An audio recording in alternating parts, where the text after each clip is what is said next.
join our Discord so you can ask some questions, talk to our true nerd fams and nerds, literally Discord nerds. And if you're as confused as Kevin is about what Discord is, think of it as a very advanced chat room. That's all. Facebook sucks. So this was an animal, we filmed this a month ago.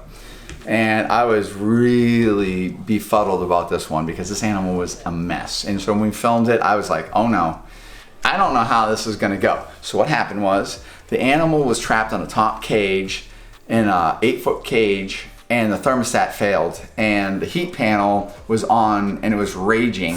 So the ambient temperature of the room might have been 82, 84, but inside the cage it was in the 90s, and this animal was trapped in this constant temperature. So as it's trying to get out, it's bumping and bumping and bumping, trying to find, a way to escape, and it messed up its face, and you got to see this tragic looking thing. So this is the animal now. Yeah, so there you go. That's beautiful. It was really bad. It was. Kevin Come here. was not in a good place that day. Yeah. Okay. So you notice too, so even after I held the animal on the head and have done some stuff to this guy, still is, he's not thrilled with me, but he doesn't have this ill will, like I hate you or anything like that right now. He just wants to move. So this animal's been through antibiotics, soaking, cleaning the area. It was really the amount of edema.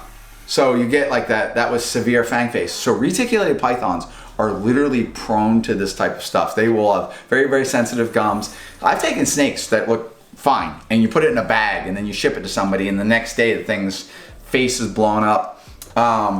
As dramatic as retics can be with these types of injuries and how sudden they can appear and then how they can manifest to the level that this guy did, they also have an incredible ability to heal. Look at this, is getting all better. See? Yeah, it scales up real quick. Yeah, heals up real quick. Good. Reptiles in general have incredible abilities to heal from injuries. The things that generally take down reptiles are things like bacterial and parasitic. But bacteria is just kind of like the same kind of thing. War of the Worlds, the thing that took down the supreme alien that could just whoop our ass was simple bacteria, like the common cold. So microorganisms can really wreak havoc on these guys, and managing that. So I managed the problem here, which was putting it on, you put it on a steroid that helps reduce inflammation and get a lot of the fluid out of there. And you put it into a situation where it's not rubbing its face because it's trying to escape the heat. You put in antibiotics because you're always worried about a secondary bacterial infection that's due to the literal damage, the physical damage that this animal had actually caused by trying to get out of its cage. It was very, very easy to overlook. Thermostats are a trick because thermostats do fail. And you never know. I've had thermostats right off the bat that fail immediately, or ones that have gone years and years and years and then ultimately fail, to ones that have never failed. And some thermostats will fail in the on position, which basically means it's applying heat to the cage at full blast, as if I plugged it into the wall. If it fails in the cold position, where in the off position of the power amplifier or the triac, there is no energy being applied to the heat source, so the animal's cage will just get cold. So just in a little bit of time, us playing with this is a pocket, all right? Just in that little bit of time, it's already started causing this guy to get that to swell up. So just putting this back into its cage and feeding it, we had that going away. We can come back to this animal in about 2 weeks, and the animal is gonna just look probably great. I will say that. But just, it's really interesting just to show you keeping a lot of animals. Each animal has its unique issues, and certainly my issues about just giving it, the care to deal with all the different personalities and the mindsets and stuff like that. So you're always going to arrive at all these different problems. And I guess just showing it to people and how to fix it. And that even when something looks so horrible as this animal can actually still get through it And let's be realistic. Things happen. It's just like a car accident, just like falling down on the ice, any of that stuff. In eating a strange chocolate bar. But anyways, we won't talk about that. You guys can only imagine what happened. Yeah. Yeah. I can still, Kevin's, I probably should keep doing that because he's in a great mood today. No. Yeah, I'm I just- agree. Like, just a little bit. He's so tolerable today. He's great. Yeah. Well, there we go. Little fang face. So this is where the brain has failed. What are you trying to do? Well, I was trying to reason with this snake, and she has a feeding response right now. All right, so she's got little follicles. I'm palpating. Why aren't you using your head? She's a little, I can still get my hands around her, so I just had to have a little episode with her. I missed it. You did miss it. You're sitting there watching me, Oh, I was on my but you just didn't have your, I was on your Instagram account. oh, well. I didn't. Until you started They were all sitting here watching me. They're waiting for me to get bit. Because she was absolutely Maybe a little bit. all about her brain. She's so her feeding response did not shut off, and she kept on trying to grab anything, and it really took a little while to turn that brain on. And when I'm touching her, she'll start coiling around my hand. So when you have an animal like that, you really got to know what you're doing, because you're in between thinking mode and feed mode, and that's bad. So I just I still can't entirely trust her right now. Hey, sweetie. I'm just working through it. She's getting better now. So I think right here we have nature says, get your follicles full of nutrition, and basically just get your follicles growing, which basically means more added food to the body. So she is over exaggerating her food response. She's now in this run mode. Let me get her to slow down. Come here. Hi. Sorry, I didn't mean to try to eat you. Yeah, too bad we didn't get video earlier. Do it again. Show me something else. Do more. Show me some more. Check some more eggs. Palpate with your head. Palpate with my head. You've done it. You showed me do that. We were just so her follicles are not bad, but the fact that she wants to eat, we don't want to put that pet with her. We want to find another snake that's it's probably got really good follicles. And Do you want to talk about how small that little male is in there? Is that something? Yeah. Isn't that crazy? come here, buddy. Why do you do that? Tell me more. Because this is all these males have to be. You could actually be smaller. You don't worry about the snakes eating each other? Stuff like that? That generally doesn't happen. He's in a shed. So what are you trying to accomplish with these two guys? What genetics will you get? You're gonna get some. This is like a cow anthrax, but just versions of anthrax. I'd like to see tiger anthrax phantom. That would be that kind of stuff I want to see. So we can actually check her for follicles. A lot of times you can visually look at these guys in the more advanced stages. So, So I showed my kids all right, so she's got good follicles. my stars, and they just started laughing, and then I'm like, what? And I'm like, oh, So- wait. Blip, blip, blip, blip, blip. So those are follicles like this. We all know follicles. This is when you want to get that male breeding that female. So this would be a phantom, orange ghost stripe, golden child, and if that were to breed, the little super phantom male, you're going to make more cows, golden child cows, and you're also going to make super phantoms. Hi, sweetie. No. So one thing you'll note when you're doing animals like reticulated pythons, their behaviors can drastically change due to hormones. So right now this female's in this race mode. She's always venting her tail and all this different stuff. What is venting her tail? What do you mean? She's lifting her tail, so she knows that there's a male in the cage. If she's not receptive exactly at that time, she's gonna like just try to like say, I'm not interested, but the male is not leaving her territory because they're trapped inside the cage. So she will race around or whatever. This little male, we're gonna feed. So what happens with this guy, testosterone shuts off his willingness to eat. And you really gotta watch these little guys because you gotta make sure you keep nutrition in the game and keeping the food input. And a lot of times they'll be taken over by their hormones. So the testosterone is raging, and that is not conducive to a good feed response because they just don't really want to eat. They just want to be jacked up on emotion, essentially. So feed this. So feed this, Spencer. I'm the Batman. He's dual wielding snakes right now. It's just wrapped. Dual wielding.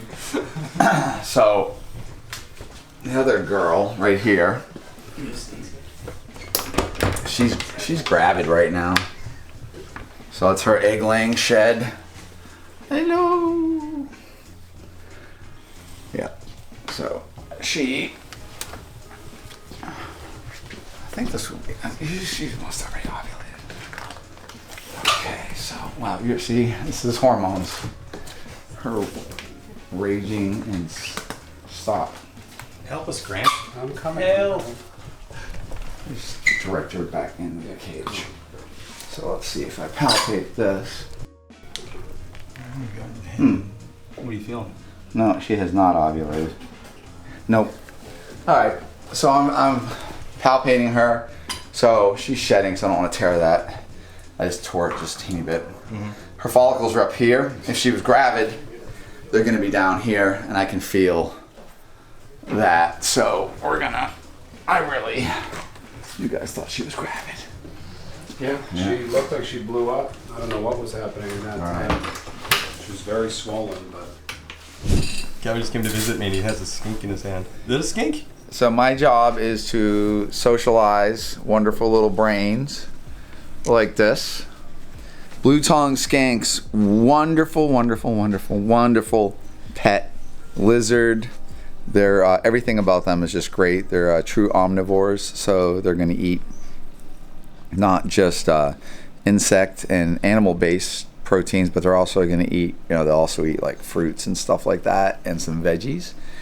But as I'm working on this animal socializing, what I do is I often work around the face, on the edge of the mouth, and then around the ears. The ears are critical. See that? Because they actually enjoy it.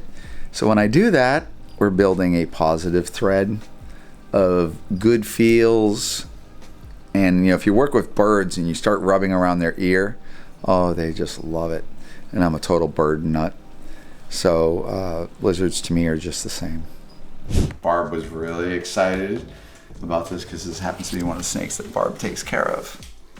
Green tree python eggs can be a little bit of a trick to hatch. And they take a little bit of extra, awareness as far as humidity and what you're exposing the animal to, actually the egg. It's a developing animal. And so first thing, I'm gonna look at the snake. So she is maternally incubating. So she's cloaking these eggs and she's keeping the heat that the eggs generate inside her cloak. Let's see. So green tree python eggs are generally small. So at least we have some good eggs here. I can see them. See that? Okay. Now is it pretty much the same process of like putting ball python eggs away? Is it a little bit different? It's a little bit different. Okay, so what I've certainly learned with green tree python eggs, the trick is to expose them to full humidity, which is I put it into a situation where I have hatch right. So this is a perlite and a gel, and you put it in here, and that has humidity available. So this is, see right here, it's kind of, it's not really soaking wet, but it's got these gel crystals in there which are humidity and available moisture. Then what I do is I take this and I put this into a water bath. Okay? So what you do is you can take this bin, you float that bin in there, and the bin has multiple holes in it, And your main bin might only have 1 or 2 1/4-inch holes. And you want a little bit of air exchange to go on. But what I do is I take this bin that's gonna contain the eggs, put a lid on it. Barb was really good. She wrote all of her info. This has some holes in here. So this is actually taking advantage of the moisture available. But you do not want this bin ever to get wet and weepy with water dripping on the side, water dripping on the surface, the lid, any of that stuff. So one thing we can do to make sure that these animals are not, I keep calling them animals, but they're, these eggs. So what we do is we take and we put down some wet, just slightly damp sphagnum. I shouldn't say wet, that was just my brain. So it's dampened. So it's kind of like if I took a washcloth and wrung it out really, really well. And what we're gonna do is we're gonna put the eggs on there, and that's gonna become a barrier. So the eggs are gonna sit on this dampened sphagnum, then it's layered in this bunch of media that also has available moisture, and then that is then floated in a box of water. And I keep, maybe 1.5 inches of the water. And what's gonna happen is the eggs, as they desire humidity and moisture, they're gonna pull that out of there, they're gonna pull it out from physical contact, and that's gonna go on for roughly 50 days. We're gonna incubate these, generally 88 degrees is good. If I took her and put her in this container, or a little bit larger container, she would actually sit through the incubation process, and she would also manage the temperatures too, because the eggs are going to develop their own energy and their own heat as they're growing, and she's gonna cloak all that energy in, and she's gonna trap it in there. She's also gonna trap in humidity and whatever. So I guess the next thing is I'm gonna do is, I always hate this, I always take them off their eggs. But actually what you're doing is you're allowing this animal a little bit less stress, because when she's going to maternally, it's amazing, it's a bunch of monkeys. They drop something, how dare they? Yeah, At least they're not wild chimps running the hallways. They're your chimps. You tell them to be quiet, you're filming, and that means they're gonna start falling down and tearing things off of walls. So this animal, when she maternally incubates, her heightened awareness is occurring. She's trying to protect the eggs, and then she has the job of picking the perfect temperature and the perfect humidity that she wants to maintain these eggs at. So I could literally leave her in this incubation process. It would put her through more stress. So if I take her off these eggs and then I were to wash her off, my brain is just in another place. If I wash her off, I get rid of the chemical relationship that she has with the eggs, which is smell. And once you do that, she'll much easier forget about the eggs, and she can go back to feeding and all that stuff. And then we can hatch these guys out. So we're gonna just take a look. What has she got? So I guess we're kind of doing a vlog. Yep. Just doing the day-to-days. We're getting Kevin used to being on camera again, because you have been hiding for 3 weeks. In that last video, it was sorry excuse for Kevin. That was not you and your full potential. No. Okay. Oh, she hasn't drilled you or anything. No. I just take it slow. You just give her a chance for her brain. These are much smaller than I'm used to. All right. She'll go right back to her eggs too, if. How would she wrap them up? Would she try to wrap them up? Or She would. I mean, we could easily. Let me just count these. This is interesting. 1, 2, 3. It's like at least 28 eggs. Okay, so what we do? Take these eggs, put them over here. So you can see how these are. They're tied together. Sometimes they're connected. And what's really interesting, look at the snake's brain, because she's just kind of rationalizing through it all. It's not attacking or anything like that. Hi, sweetie.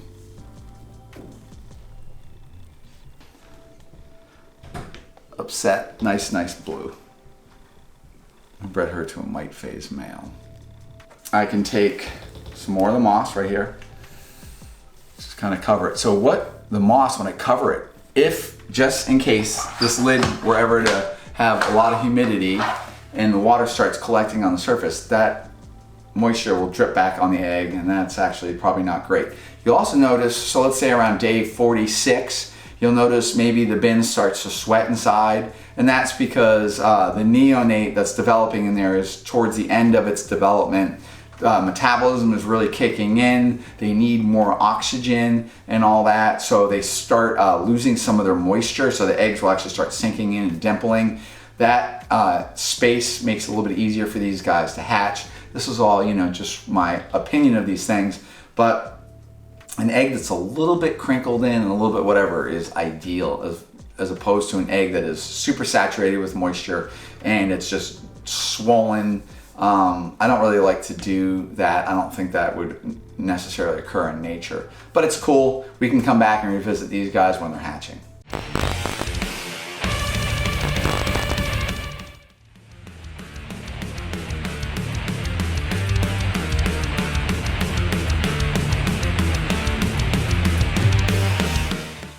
I gotta turn my camera on, dude.